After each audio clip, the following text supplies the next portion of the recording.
சிகரெட்டை பொறுத்த வரைக்கும் கருத்து வேறுபாடு உள்ள விஷயமா இருந்தாலும் ஒரு ஒரு விஷயத்தில் ஹராம் ஹலால் அப்படின்னு வரும்போது எதுக்காக இஸ்லாம் அதை ஹராமாக்குதுங்கிற ஒரு அடிப்படை இருக்குல்ல.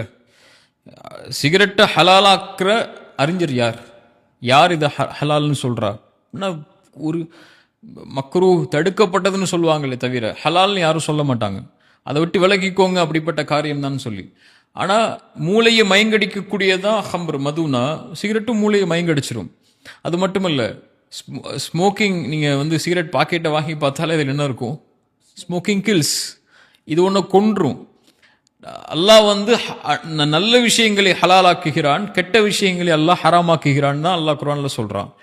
ஒரு மனிதனை கொலை செய்யக்கூடிய ஒவ்வொரு நொடியும் பல ஆயிரக்கணக்கான உயிர்கள் இந்த சிகரெட்டினால, இந்த புகையினால. நீங்கள் எங்கே போனாலும், எந்த சென்டருக்கு போனாலும், எந்த ஒரு விஷயத்துக்கு போனாலும் சிகரெட் அடிக்காதீங்க, ஒரு உயிரை கொள்ளும், மதுவும் புகையும் உங்கள் உயிரை கொள்ளும்னு எல்லா இடத்துலையும் அட்வர்டைஸ்மெண்ட் செய்கிறாங்க. நாடும் சரி, நாட்டுடைய அரசாங்கமும் சரி, அல்லது எல்லா வழிமுறைகளையும் சரி சொல்லக்கூடிய ஒரு உயிரெடுக்கக்கூடிய ஒரு விஷயத்தை இஸ்லாம் எப்படி ஹலாலாக்கும்னு நினைக்கிறீங்க? எனக்கு புரியலை.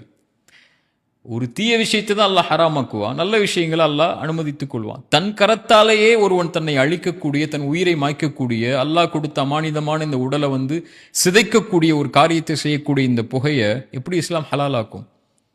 இது அவங்க தங்களை திருப்திப்படுத்துறதுக்காக நான் ஹலாலை தான் செய்கிறேன், இது ஹராம் இல்லை, இது தடுக்கப்பட்டது ஒன்று தான், மக்ரூஹ் தான். மக்ரூஹ்னா என்ன?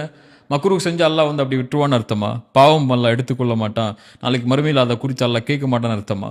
இப்போ அல்லாஹ்வுடைய தூதர் ஸல்லல்லாஹு அலைஹி வஸல்லம் அல்லாஹ் அனுமதிக்காத ஒரு செயலை செஞ்சுட்டு ஹலால்னா அதை ஹராம்னு, ஓகே நான் ஹராம் தான் செய்கிறேன்னு செய்யக்கூடிய ஒருவனுடைய பாவத்தை விட இது ஹராம் இல்லை ஹலால்னு செய்வான் தெரியுமா, அது மிகப்பெரிய கொடூரமான பாவம். அது அல்லாஹ் அப்படிப்பட்டவர்களை பாதுகாக்கணும்.